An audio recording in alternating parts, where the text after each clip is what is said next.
Bonjour à tous, je suis Christine Colmont, journaliste santé innovation et je suis ravie d'être avec vous aujourd'hui, et surtout avec vous, docteur Staniskevic, médecin vasculaire à Vambrochy dans les Hauts-de-France. Je vous souhaite à tous la bienvenue sur cet événement Facebook Live sur le thème Tout savoir sur les jambes lourdes pour être mieux après le 11 mai. Le 11 mai, c'est lundi.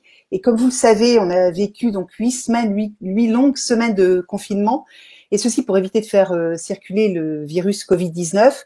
Alors certains se sont mis au jogging, mais pas tous, hein. La plupart d'entre nous, on a moins marché pendant cette période. Et on le sait, le confinement et la sédentarité, tout cela, ça favorise l'évolution de l'insuffisance veineuse, en tout cas pour les patients qui en souffrent, et ça concerne un Français sur trois.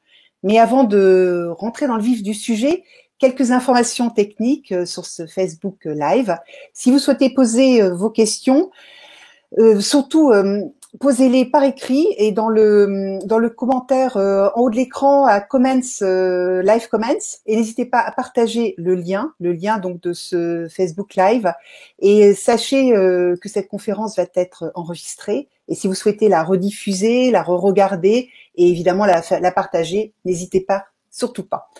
Docteur Staniskevic, vous êtes donc spécialiste du traitement des veines dans votre cabinet à Vambrochy. Vous avez participé à la création d'un centre Nord-Flébeau, qui est le 3e centre français, et surtout vous avez ouvert votre cabinet donc à Vambrochy en 2006. Pouvez-vous nous expliquer ce qu'est l'insuffisance veineuse? Pourquoi a-t-on les jambes lourdes? Quels sont les signes à repérer et quelles sont les évolutions possibles? Oui, bonjour à toutes, bonjour Christine. Je vous remercie déjà de nous donner un peu de temps et puis un peu d'espace pour communiquer là-dessus. C'est vrai que l'idée est venue d'organiser ce genre d'événement suite à de nombreux appels qu'on a eus au cabinet pour des jambes douloureuses, des gens qui avaient mal, ça gonfle, ça devient rouge, des choses qu'on voit habituellement en période de canicule, c'est vrai, où les gens se confinent naturellement pour échapper à la chaleur. Mais alors ça dure 15 jours, 3 semaines, et puis ça passe.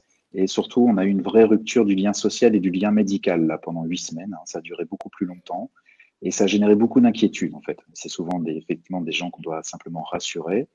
On en a vu quelques-uns en consultation en urgence, bien sûr, parce qu'on est là pour ça.